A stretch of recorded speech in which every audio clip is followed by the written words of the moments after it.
Umar one fire, WhatsApp Billal, NASA ভাই বিনোদ, এই তিনজনের মধ্যে কে সেরা, কার জনপ্রিয়তা বেশি?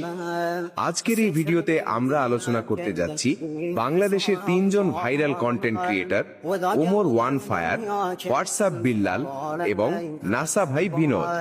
কার জনপ্রিয়তা বেশি, কে কতটা ভাইরাল, আর কে কতটা স্থায়ীভাবে দর্শকের মন জয় করতে পেরেছে, সবকিছুই আজকে খুলে বলা হবে। আপনি কার ফ্যান, কমেন্টে অবশ্যই জানাবেন। ওমর ওয়ান ফায়ার বর্তমানে তিনজনের মধ্যে সবচেয়ে বেশি আলোচনায় থাকে ওমর। তার রিয়াকশন ভিডিও, ফানি স্কিট এবং ড্রামাটিক স্টাইল তাকে একেবারে ভাইরাল ট্রেন্ডে তুলে দিয়েছে। টিকটক, ফেসবুক, ইউটিউব সব প্ল্যাটফর্মেই তার ভিডিও শেয়ার হয় অসংখ্যবার। যদি ভাইরালিটি মাপা হয়, ওমর ওয়ান ফায়ার এখনকার সময়ের সবচেয়ে ভাইরাল মুখ। হোয়াটসঅ্যাপ বিল্লাল, বিল্লাল ভাই ঘটনাবহুল চরিত্র।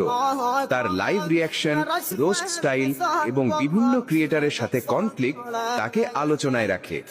তার ফ্যান বেস বেশ শক্তিশালী এবং যারা লাইভ ভিডিও দেখে তাদের কাছে সে অনেক এন্টারটেইনিং। একে বলা যায় বিল্লাল ভাই ভাইরাল ড্রামা ও লাইভ রিয়াকশনের রাজা। নাসা ভাই বিনোদ, নাসা ভাই মূলত নাটকধর্মী ও গ্রাম বাংলার বিনোদনমূলক ভিডিও তৈরি করে।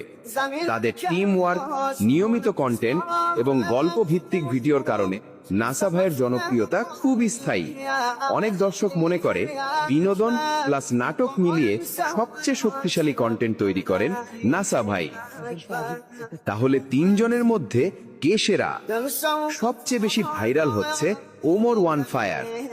নিয়মিত ট্রেন্ডে থাকে, ভিডিও সবচেয়ে দ্রুত ছড়িয়ে পড়ে। লাইভ রিয়াকশন জনপ্রিয়তা হচ্ছে হোয়াটসঅ্যাপ বিল্লাল। ড্রামা, রোস্ট ও লাইভে দর্শকের এঙ্গেজমেন্ট সবচেয়ে বেশি। স্থায়ী দর্শক প্লাস গল্প ভিত্তিক কন্টেন্ট হলো নাসা ভাই বিনোদ। সার সংক্ষেপ, ওমর হচ্ছে ভাইরালিটি সেরা, বিল্লাল হচ্ছে লাইভ এন্টারটেইনমেন্ট সেরা, নাসা ভাই হচ্ছে স্থায়ী জনপ্রিয়তা ও গল্প সেরা।